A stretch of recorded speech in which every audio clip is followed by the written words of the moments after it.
Amis téléspectateurs, bonsoir et bienvenue dans votre émission Grand Art.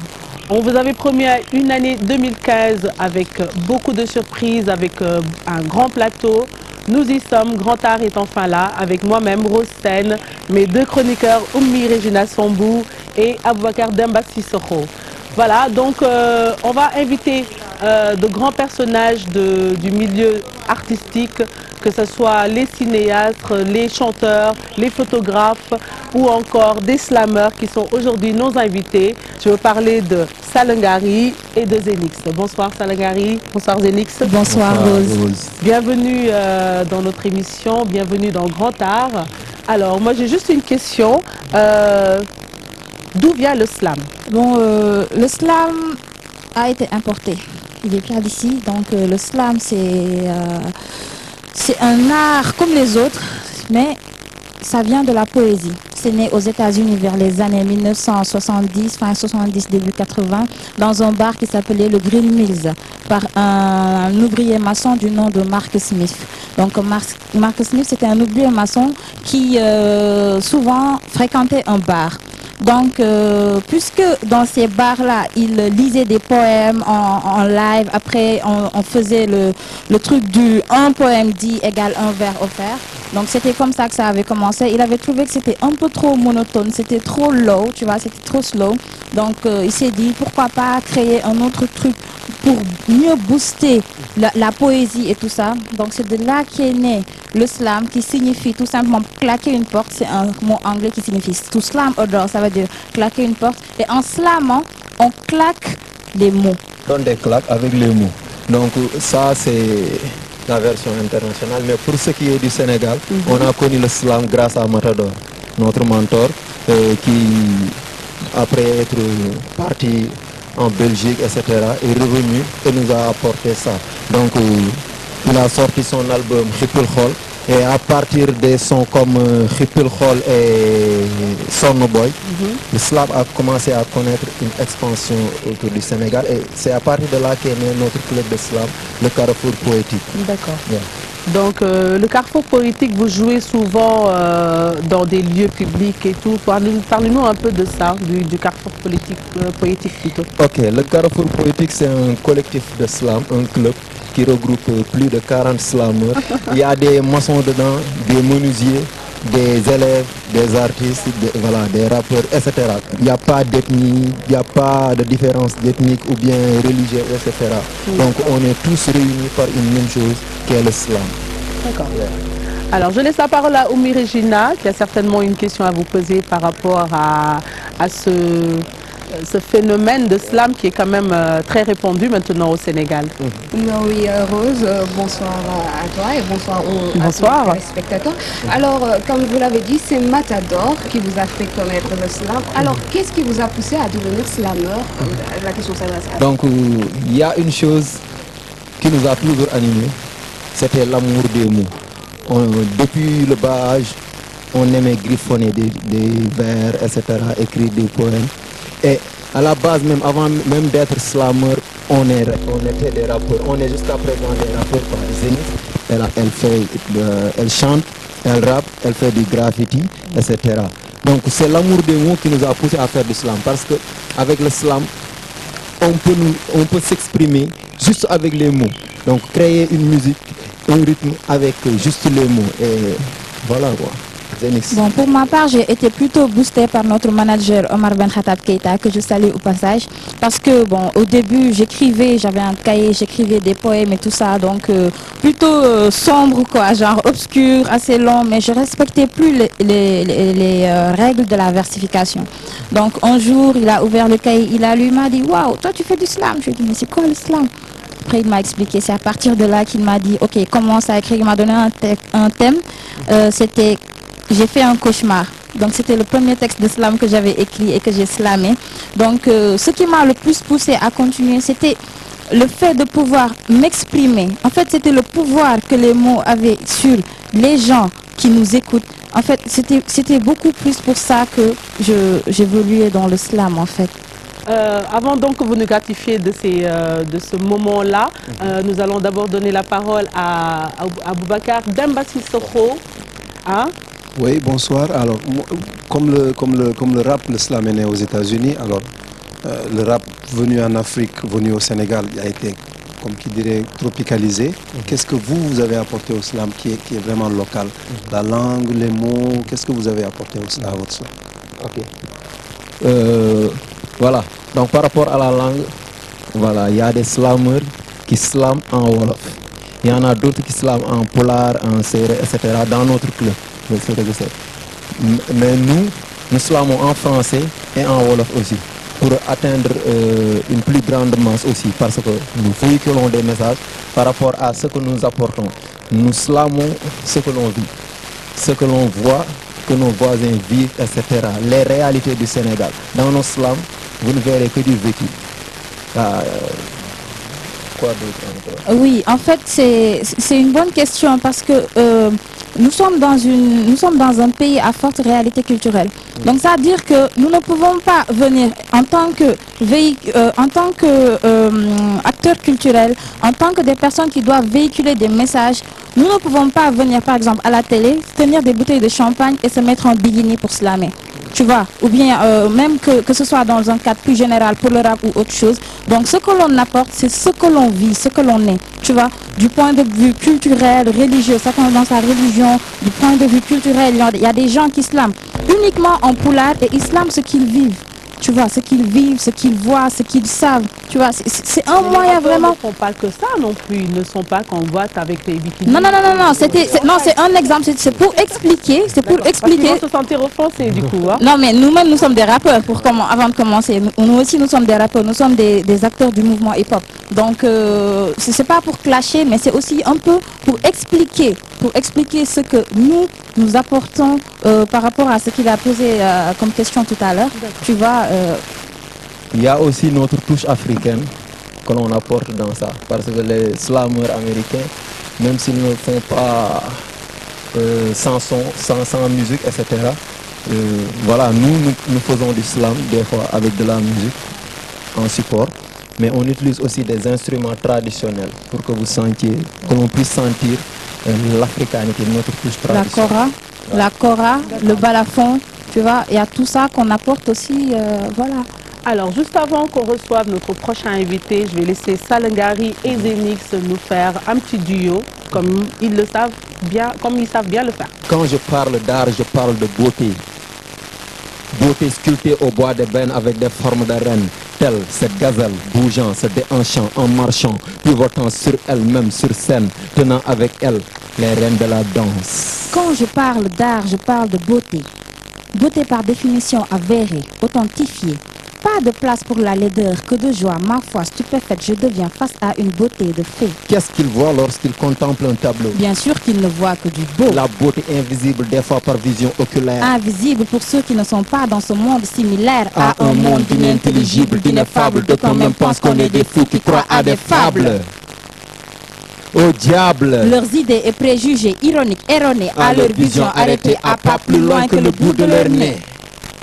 Je suis ivre. Saul et je vivre. À chaque fois que j'écoute un son de Matador, qui m'injecte en perfusion une bonne dose de hardcore, reflétant ses réalités et celles de ses deux condos. Commando du verbe, Flower, griffonné, master unique du genre certifié. Originalité et créativité contemporaine. Contemporaine. Écriture avec sa belle forme qui forme avec le fond une arme uniforme, redoutable, capable de destituer toute puissance incontournable.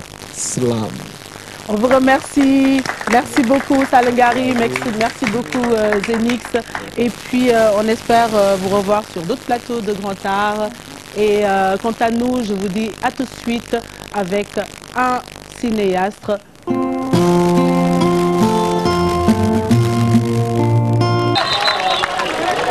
Slam! Dama bëgg dégg public bi di wax slam. Slam! Xam sa valeur. La faim est présente, pressante et persistante dans les rues. Retournons aux sources et revenons en arrière, quelques années derrière. Clic droit, copier sur ce que faisaient nos pères et mères. Cliquez, coller sur ce vide que constitue nos têtes qui s'entestent sur le futile. Utiles seraient nos gestes s'ils étaient accompagnés d'un minimum d'efforts de civilisation. Épluchure de bananes, sachet d'eau, tasses à jeter. Les rues sont débordées. Ngir Yàlla, arrêtez de jeter les ordures dans les rues.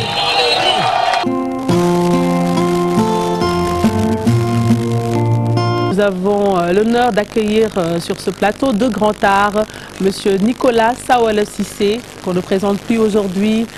Nicolas, bonsoir. Bonsoir. Et nous avons également Abdoulaye Armid Khan, qui s'occupe des malades mentaux à l'hôpital Fann. Bonsoir Abdoulaye. Bonsoir madame. Alors nous allons d'abord parler avec Nicolas, qui est architecte à la base. En quelques mots, parlez-nous de Nicolas Cissé, pour ceux qui ne vous connaissent pas. Né il y a bien longtemps, dans un salon natal. Ensuite, quelques années à Thiès, à l'école Daniel Brottier. Puis ensuite, ça a été le lycée Van Vaux à partir de 64. Ensuite, ça a été la merveilleuse aventure de l'école d'architecture que j'ai créée grâce à Léopold Sédar Senghor. Faisant partie du premier avec un nom qui s'appelait Malik Faye, après avoir été recruté. Et après ça, ma foi, beaucoup de choses, entre autres le design des années 80, puisque ça n'existait pas, où j'avais toutes les nationalités africaines avec moi, les premières expositions en Europe.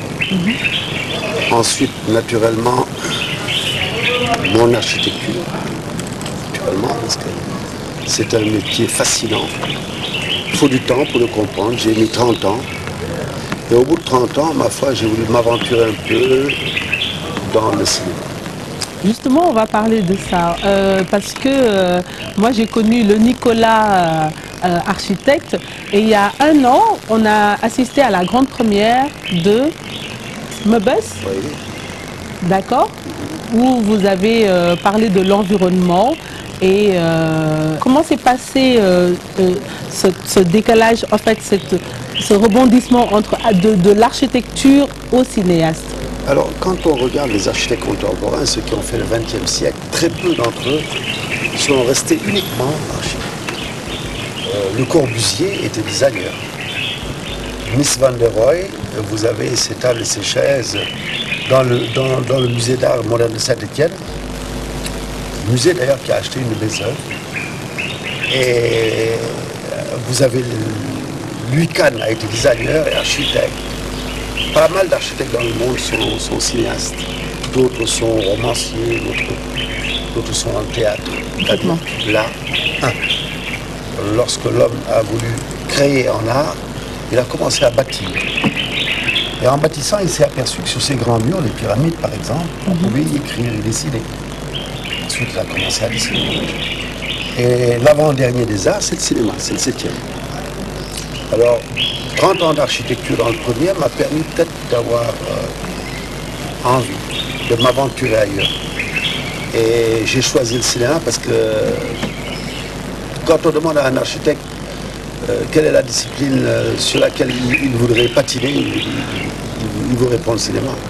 C'est parce que c'est fascinant d'abord, c'est très difficile. Très difficile. Je pense, moi, avec l'architecture, qu'il n'y avait rien de plus difficile que l'architecture. Je me suis trompé quand je suis rentré dans le cinéma. La complexité du cinéma, c'est autre chose. Vraiment. Ça vous a pris beaucoup de temps? Un film vous prend du sang, de la sueur et de la vie. Nous allons donc regarder la bande-annonce de Mebus.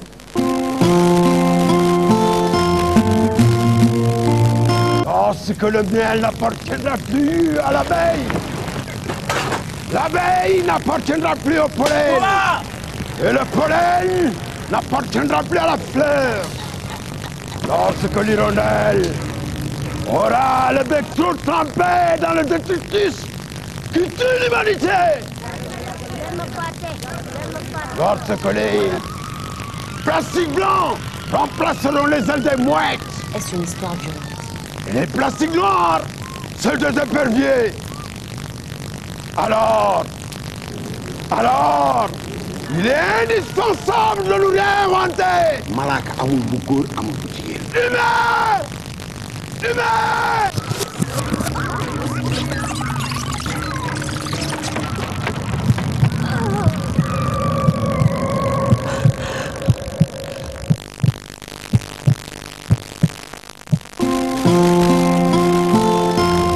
Alors donc c'était la bande-annonce de Meubus, le terreau de l'espoir. Nous allons laisser la parole à Aboubacar Sissoko. Alors moi j'avais deux questions sur l'architecture, mais sur le film j'ai une question sur le cinéma. J'ai vu votre premier film, Mblissi, avec Marie-Madeleine Diallo et Joe Wakam.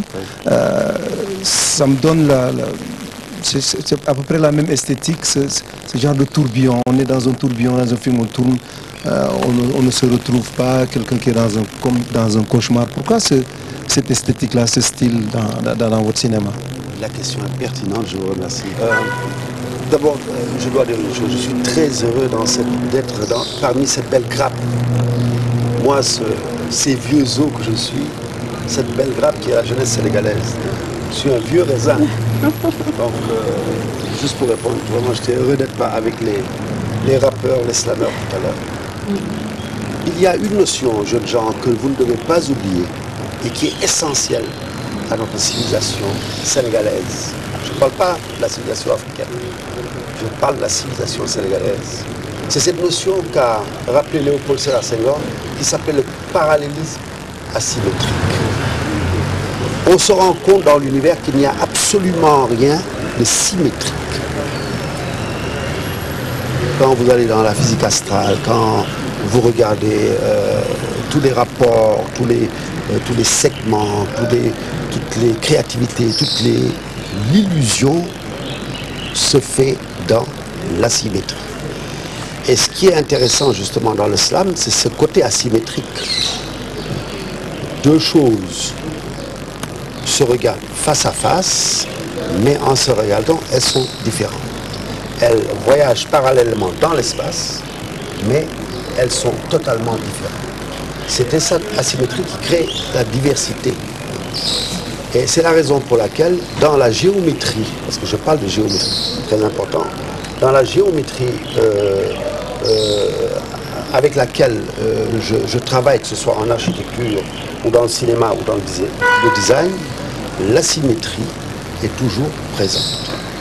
Et dans le cinéma, il y a ce côté un peu surréaliste. Les images doivent se suivre, ne pas se ressembler, n'est-ce pas? Et toujours faire appel à un imaginaire afin que le spectateur soit tenu, n'est-ce pas? Et afin ensuite que le message soit promu. Oui, c'est très important.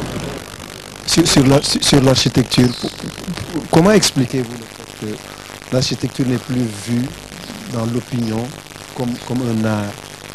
On a oublié que c'est un art, sauf pour les architectes et ceux qui s'y intéressent. Il y va de la paresse de tout un peuple. C'est notre peuple. Et ce peuple que nous sommes, c'est un peuple de vieille civilisation. Nous sommes une vieille civilisation. Et tous les arts doivent être pris en compte. Mais seulement, le problème réel qui se pose aujourd'hui, c'est qu'il y a un oubli total qui se fiance avec de l'ignorance. Et cette ignorance, c'est celle qui est en train de nous détruire. Nous encore, on est de l'autre côté, mais je veux dire par là que par rapport à cette jeunesse qui doit être riche en soi, qui doit être un magma de puissance intellectuelle, cette jeunesse est de plus en plus en retrait parce qu'elle est isolée, totalement isolée du savoir. Vous savez très bien que dans notre pays, il n'y a que la politique qui soit digne d'intérêt. Quand on est musicien, on ne vous estime pas. Quand on fait de la poésie, on ne vous estime pas. Quand vous faites des lacets, on ne vous estime pas. Quand vous faites de la joaillerie, on ne vous estime pas. Quand vous aimez les autres, on ne vous estime pas. Mais quand vous avez l'intention de prendre des autres le superflu, on vous aime. Très bien. J'enchaîne sur là où vous allez terminer. Alors, comment rétablir aujourd'hui ces liens entre les jeunes et le savoir? C'est une excellente question. C'est-à-dire que moi, en tous les cas, quand je vous regarde vous, quand je regarde mes enfants, n'est-ce pas? Et quand je regarde mes cadets, il y a un sentiment puissant de bonheur. D'abord, il faut dire une chose, c'est que c'est une belle civilisation. Les Sénégalais sont beaux.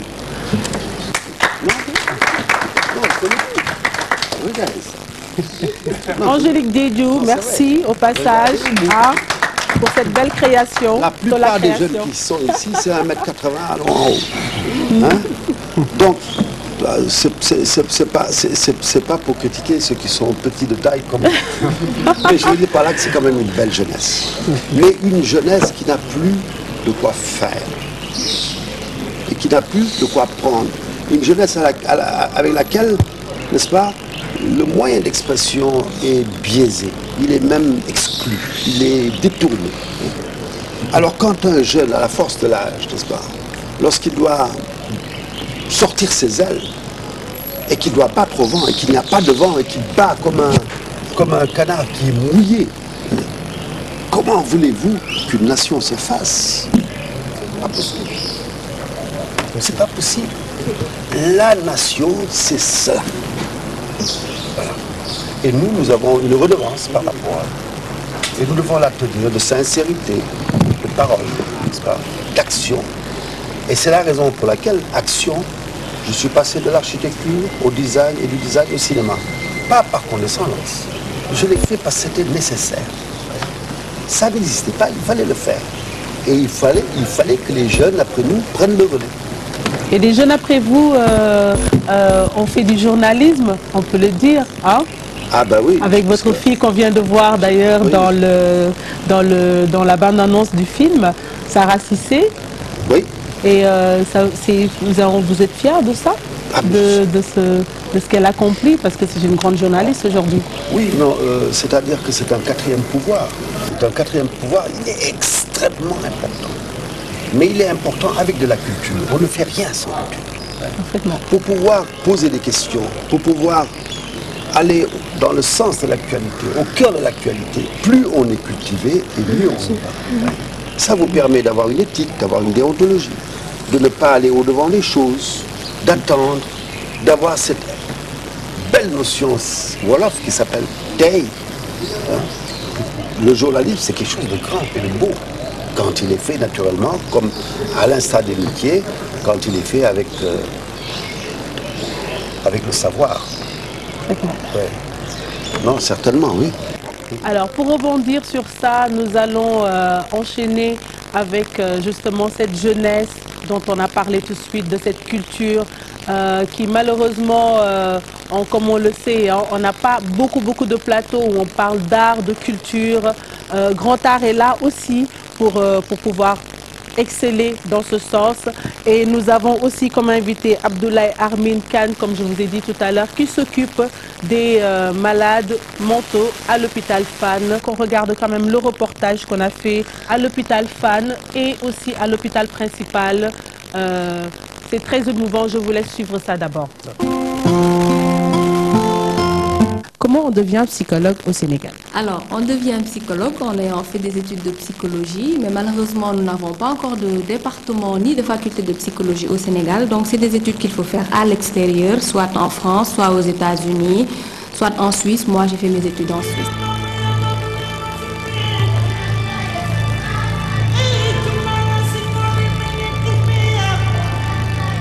L'art-thérapie ici, dans ce service, est vraiment un outil très important pour nous. Ça fait d'ailleurs partie des soins parce que justement au départ c'était quelque chose qu'on avait mis en place un tout petit peu pour occuper les patients et finalement on s'est rendu compte qu'au-delà de l'occupationnel ça avait quelque chose de thérapeutique parce que justement dans l'atelier on est hors cadre, on est hors mur et les patients sont laissés libres à eux et ils peuvent exprimer peut-être des choses beaucoup plus facilement. Parce que dans un entretien conventionnel, ça peut être difficile de dire des choses avec les mots. Alors qu'avec l'art, ça peut venir beaucoup plus facilement. Art thérapie moom mooy tax ñun maladie fi nekk nii par exemple bu ñëwee tëjee ñu bëgg am moral xam nga ñëw dessiné fi def li ñu bëgg xam nga pour mën a am moral après ñu génn dem toog fi nga bëgg toog. Continuer de se donner quoi. Et ça aide vraiment les patients sous plusieurs angles déjà. La maladie mentale ici chez nous, n'a pas vraiment une très bonne image. On pense qu'un malade mental, entre guillemets, c'est un fou qui est habillé de l'or, qui est agressif, qui va taper les gens, donc qui ne sert plus à rien dans la société, qui est parfois un poids pour la famille. Et quand ces patients qui traversent des difficultés momentanées viennent ici et qu'ils vont à l'atelier d'art, ils se prouvent à eux-mêmes déjà qu'ils appartiennent encore à une société, qu'ils sont capables de produire encore quelque chose.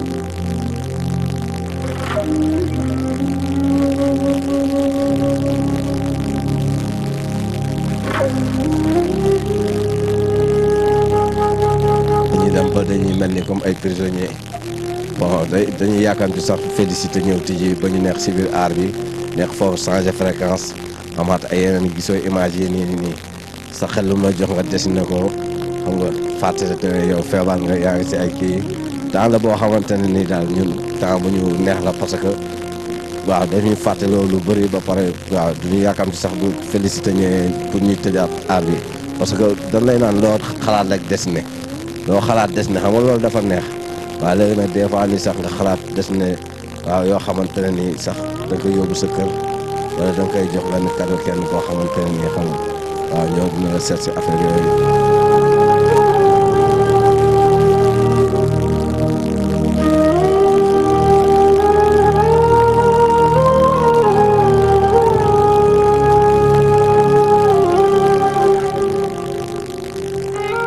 Effectivement, il y a des améliorations au niveau de certains patients. En tout cas, ce que je peux dire, c'est que les patients qui fréquentent l'atelier d'art-thérapie ont meilleur profil par rapport à ceux qui ne le fréquentent pas. Et ça s'explique parce que quand ils sont entre les 4 murs de leur chambre et qu'ils arrivent ici, il y a une sorte d'oxygène qui respire parce que c'est une ambiance de fête, de détente, et ils s'y plaisent, ils s'amusent, il y a des liens qui se créent entre eux. Et ça leur permet justement d'oublier pour un temps leur maladie, leur bobo. Parce que la thérapie nous offre au moins l'opinion et le point de prendre le pinceau quand même et peindre. Parce que c'est très important. Le stress de ne pas sortir pour aller à la boutique. Le stress de ne pas parler avec les médecins. Le stress de ne pas prendre du thé à l'après-midi.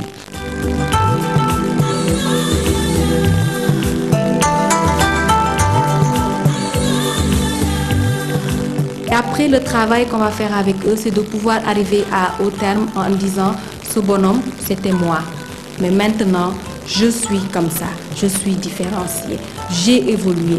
Ce bonhomme que j'avais dessiné, donc moi, maintenant, j'ai telle couleur. » Et je pense que ça, Félicité vous en parle aussi, même dans l'utilisation des couleurs. On va voir des gens qui vont aller des couleurs qui sont beaucoup plus sombres et qui vont peut-être évoluer en allant dans des choses qui peuvent être beaucoup plus claires, même dans les formes. Donc il y a toutes ces évolutions-là et ça nous montre comment le patient s'approprie les choses et commence à retravailler son estime de soi, qui est d'abord quelque chose qui est le plus important. C'est la première bataille des patients.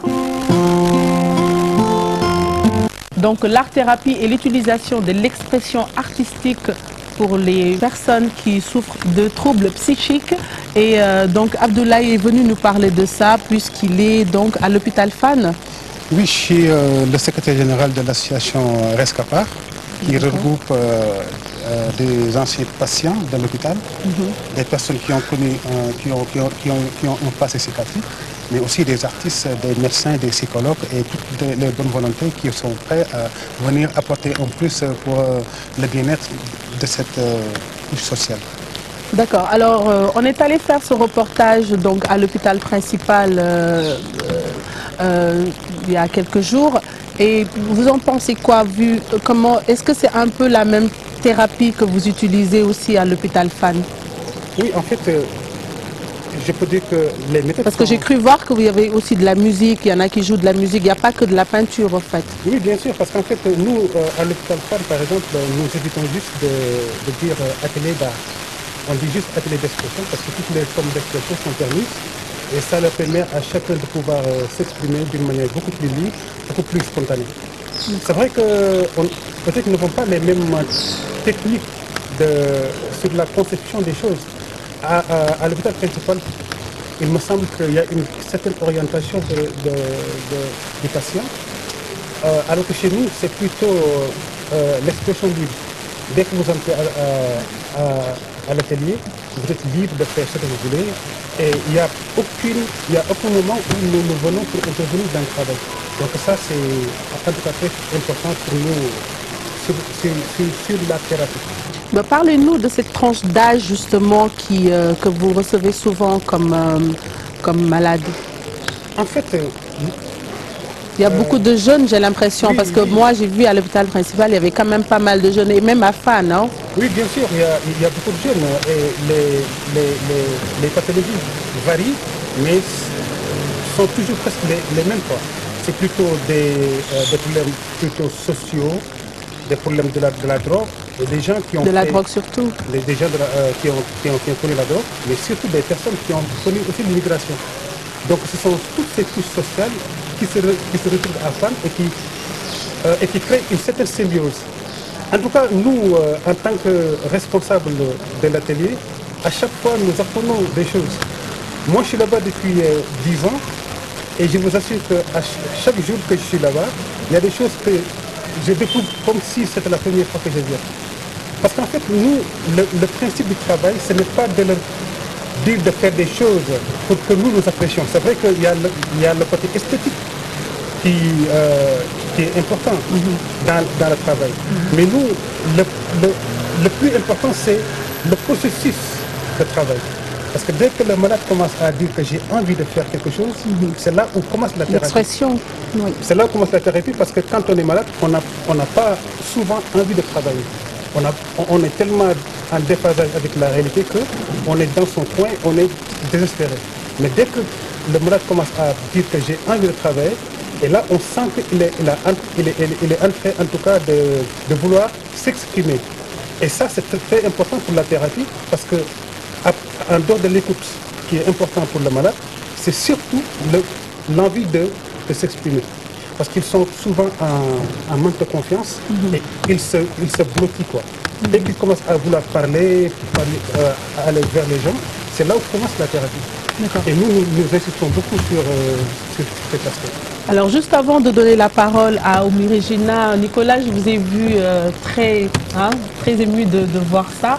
Vous avez un peu côtoyé des gens qui ont fait de l'art-thérapie ou vous avez tout simplement, vous connaissez?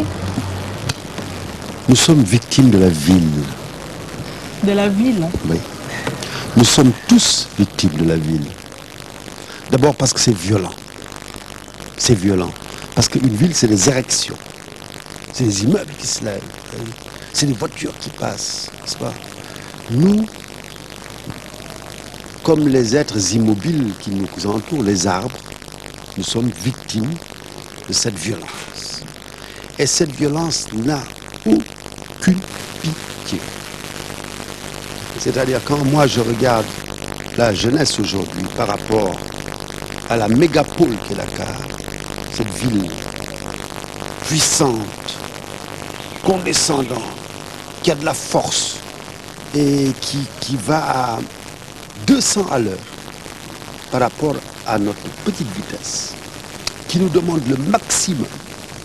Quelque part, nous sommes tous déséquilibrés. Mais dans ce déséquilibre, justement, heureusement qu'il y a des nids comme les vôtres, où on reçoit les êtres les plus sensibles. Parce que c'est ceux qui ne tiennent pas le coup qui finissent ainsi. Dans ces lieux où ils n'en peuvent plus. Parce qu'au fond, ce qui leur arrive, c'est pas de leur faute. C'est une société qui est là, une société qui a très peu d'indulgence, avec laquelle ils essaient de se battre. Et quelquefois, parmi nous, il y a des gens qui ont moins de force. Donc c'est la raison pour laquelle ce que vous faites, c'est bien. C'est bien.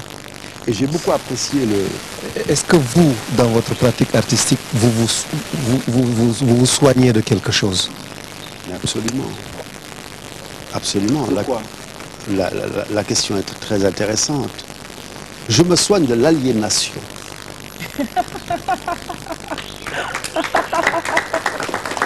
Je me soigne de l'aliénation. Parce que il y a un système qui fait de nous des grégaires. C'est-à-dire, ils ont décidé que nous allons avoir des pantalons taille, comment vous appelez les pantalons des jeunes? Taille slim. Taille slim. Nous aurons une saison de taille slim. S'ils décident au mois d'août que la couleur sera jaune, vous aurez toutes les casquettes jaunes. Parfaitement. S'ils décident que la ceinture est au-dessous de la taille, vous aurez la ceinture au-dessous de la taille. S'ils décident que vous mangez du Nescao au lieu de manger du bon mil, vous mangerez du Nescao. S'ils décident que les poulets sénégalais ne sont pas bons, personne n'achètera plus de poulet sénégalais. S'ils décident qu'au lieu d'aller à l'école, les belles écoles qui sont dans nos régions, que vous alliez à une école précise, où vous mettez tout l'or du monde dans cette école pour ne rien apprendre, vous ferez cela. Alors qui n'est pas indigné dans ce pays? Donc votre travail, c'est un acte politique. Vous vous insurgez contre la société de consommation, contre... Chaque fois que toi... Bon, là, on sort carrément... on est sorti de l'art-thérapie. Chaque fois qu'on ouvre la porte de chez soi et qu'on sort dehors, on est dans l'acte politique ici. Chaque fois. Donc l'art-thérapie devrait être plus élargie du coup. Hein. Ça devrait être dans chaque coin de rue, il devrait y avoir des ateliers d'art-thérapie. Mais je pense que les politiques devraient peindre. Les politiques devraient slammer. Ça, ce serait là. Non. Non, vraiment. Parce que Obama joue de la musique. Celui qui l'a précédé, comment il s'appelle? Clinton, vous savez que c'était un trompettiste ou un saxophoniste. Ça fait tellement de bien d'avoir une activité qui soit... Non, c'est vrai, ça fait du bien. Ils se prennent trop au sérieux. C'est le sérieux de la cravate. Ils ont tous les mêmes cravates d'ailleurs. Je ne sais pas si vous avez remarqué. Ils ont tous les mêmes cravates. C'est tous les mêmes individus. Ils n'ont aucun rapport avec l'art. Il n'y a pas de raffinement.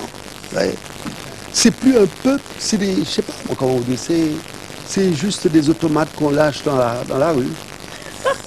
Au grand détriment de cette jeunesse. Oui. Parce qu'alors là, la jeunesse sénégalaise, c'est du magma. Elle bouge, cette jeunesse. Si on la suivait un peu, on serait déjà loin. Non, vraiment. Merci Nicolas, j'espère que les jeunes en tout cas auront compris ce message de ce grand monsieur Nicolas Sawalo Cissé. Et on revient avec Oumi Regina qui a certainement une question à poser à Abdoulaye. Bah, il voulait intervenir. Oui, en fait non, intervenir dans le sens où ce que M. Cissé dit était tellement pertinent, tellement vrai que moi j'en sais quelque chose. Vous savez, quand on parle d'éducation artistique, l'enseignement, l'éducation artistique, elle est importante dans une société. Parce que quand on est inculqué par ces valeurs, ça vous aide, même si demain vous n'êtes pas un artiste, ça vous aide demain à avoir des idées plus ou moins cohérentes. Ça vous donne un esprit de créativité. Même dans votre travail de médecin, même dans votre travail de journaliste, vous avez une formation artistique, ça vous donne des idées. C'est tellement important ce qu'il dit que peut-être cette jeunesse que nous connaissons aujourd'hui n'a pas eu cette chance. Nous qui avons fait l'école nationale des beaux-arts, nous avons peut-être cette chance d'avoir ce concept. Parce qu'on nous a appris comment contenir le beau, comment apprécier le beau et comment se l'approprier. Parce qu'en fait, nous qui travaillons dans ce domaine, nous avons un plus par rapport aux autres. Je ne le dis pas parce que c'est un plus quoi, mais juste parce que nous avons peut-être la sensibilité est à notre fleur de peau. Donc nous sentons juste les choses beaucoup plus que les autres. Et ça c'est tellement important que quand M. Cissé dit cela, moi je me retrouve dans cette idée. Il suffit juste d'y aller d'ailleurs pour le voir. Moi j'ai passé une matinée avec eux et c'était extraordinaire. Regina, une question? Oui, vous êtes plasticien, vous avez été formé aux Beaux-Arts. Alors j'aimerais bien savoir, dans votre formation aux Beaux-Arts, est-ce qu'il y avait une partie qui s'intéressait à l'art-thérapie? Sinon, comment vous avez découvert ça au point d'aller servir à Fann? Oui, ça c'est très important comme question parce que moi je suis sorti du département environnement. J'ai fait l'architecture intérieure. J'ai travaillé avec des architectes. Je suis aussi sculpteur. J'ai fait aussi du cinéma d'animation. Mais la thérapie, je l'ai pris en chemin. En fait, moi, je ne suis pas le responsable de la télé, mais je suis l'assistant du responsable. C'est Moucha Alassane Seck qui a eu à... Bon, lui, il est... Nous saluons d'ailleurs au passage Moucha Alassane Seck. Moucha Alassane Seck, par hasard, il était parti à Fan pour voir un parent interné. Et bizarrement, il a vu que sur les murs, il y avait des dessins. Et automatiquement, il les est venu à l'idée de vouloir donner une possibilité à ces personnes de pouvoir s'exprimer. Et c'est comme ça que l'idée lui est venue. Il a eu à faire la demande. En ce moment, il était au ministère de l'Éducation nationale parce qu'il était au centre verbotonal. Et puis, il a fait la demande au directeur, au chef de service qui était d'accord pour lui dire que, écoutez, si vous avez la possibilité de nous donner ces cours, ce serait le bienvenu. Et comme ça, il a commencé à faire des cours les mardis et les jeudis. Et en plus, il avait la possibilité de faire une formation à Sainte-Anne à Paris. Et dès son retour, il s'est complètement orienté vers maintenant ce métier. Il a fait une demande, il a été muté du ministère de l'Éducation vers le ministère de la Santé. Et quand il était là-bas, 2 ans après, il a fait appel à moi. Nous avons fait l'école ensemble, mais lui, il est sorti comme professeur d'éducation artistique. Moi, je suis sorti comme artiste indépendant. Et voilà, donc il a fait appel à moi. Il me dit, mais écoute, tu viens me donner un coup de main. Et moi aussi, dans le cadre de la responsabilité sociale individuelle, les artistes ont le droit effectivement de se donner un peu de plus. En tout cas, ça, ce sont mes idées. Et j'ai accepté naturellement. Et depuis 10 ans, je suis là-bas. Bénévolement, j'anime des ateliers les mardis et les jeudis après-midi. Donc c'est comme ça que j'ai découvert. N'aviez-vous pas quelques appréhensions à vous retrouver dans cet univers où il n'y avait que des malades? Non, mais au début, c'était vrai que c'était pas évident. Hein, parce que j'avais des préjugés comme tout le monde. Mais aujourd'hui, je vous jure que j'ai beaucoup changé. Je suis beaucoup plus tolérant. Et puis, ils m'ont beaucoup appris. Parce qu'en fait, c'est un environnement qui est tellement complexe que vous y trouvez des ingénieurs, des anciens militaires, des professeurs. Toutes les couches sociales du Sénégal sont là-bas. Donc, c'est effectivement un milieu où on peut apprendre des choses. Donc, moi, ce qui m'a plu, en tout cas, dans cet espace, c'est que dans mon travail personnel, ça m'a aidé à avoir une certaine appréhension maintenant. Je ne vois pas les choses comme avant. Je les choses différemment.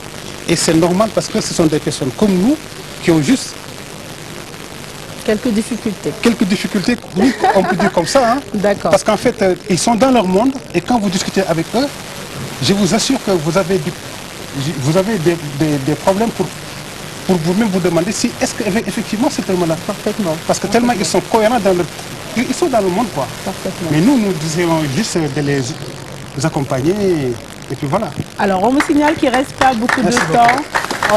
Est-ce que vous avez un message, juste un petit message en 1 minute pour, à l'endroit de ces gens, si vous voulez est-ce que vous voulez les inviter à venir justement rendre visite à ces gens-là? Qu'est-ce qu'on peut faire en tout cas pour améliorer leur...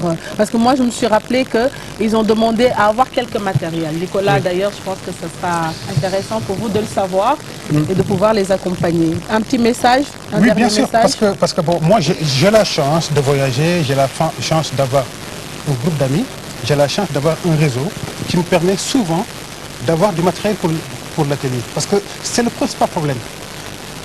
C'est d'ailleurs la raison pour laquelle les anciens là se sont regroupés pour créer l'association. Parce qu'avec les rigueurs de l'administration, on ne peut pas avoir des partenaires.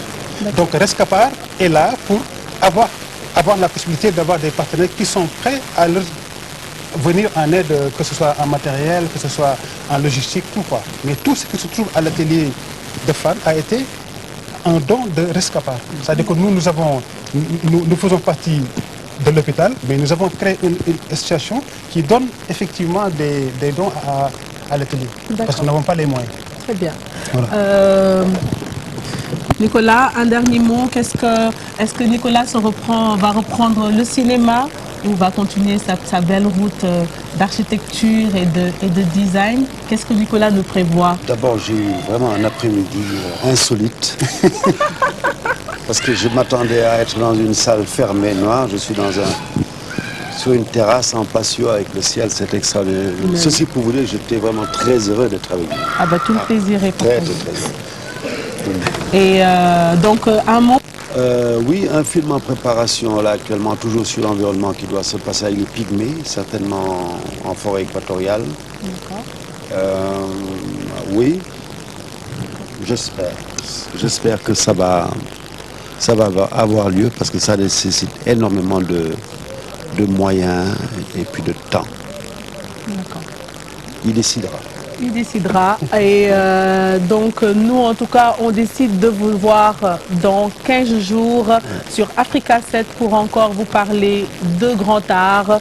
Merci beaucoup à Oumoui Regina Sambou. Merci également à Aboubacar Demba Sissoko. Il tient à son Demba, comme il dit. Donc, merci également à Angélique Djedjou de la création qui m'a fait cette tenue magnifique.